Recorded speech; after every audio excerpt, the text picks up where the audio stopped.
Blackstone presents The Secret Life of the Savoy, Glamour and Intrigue at the World's Most Famous Hotel by Olivia Williams.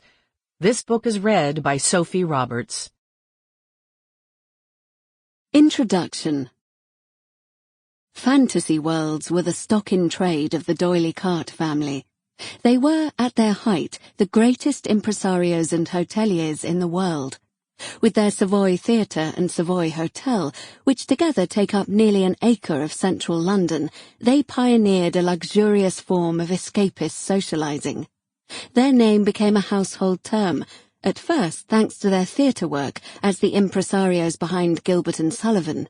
Starting in the 1870s, they took these unprecedentedly popular light operas on tours to America, Europe, Asia and Africa, year in, year out, from their base on the Strand. On stage they conjured early modern Venice in the gondoliers, commissioned a real Arcadian babbling brook for Patience, and the tiny bulbs that they embedded in their fairies' costumes for Iolanthe gave us the term fairy lights.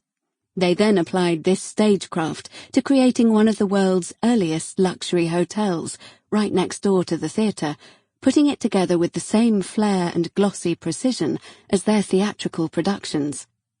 Their Savoy Hotel became a microcosm of a newly diverse, local and international elite who came to be wined and dined and entertained, and, as the D'Oyly Cartes grasped intuitively, to see and be seen. Wherever guests had arrived from, the aim was to create a sense of belonging and excitement for them.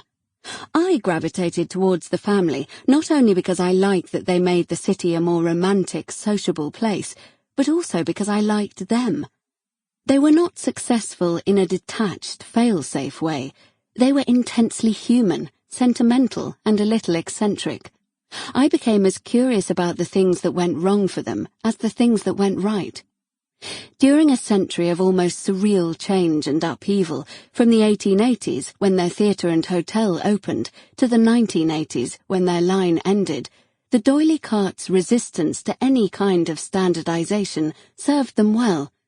The Savoy was a city in itself, staff liked to say. They did things differently there. Following on from the family's Victorian patriarch, Richard D'Oyly Carte, his son and then his granddaughter took up the mantle. As though casting for one of their productions, they thought about how to keep a cosmopolitan mix of illustrious people coming back again and again to the hotel. Ailing aristocrats were offered cheaper rooms.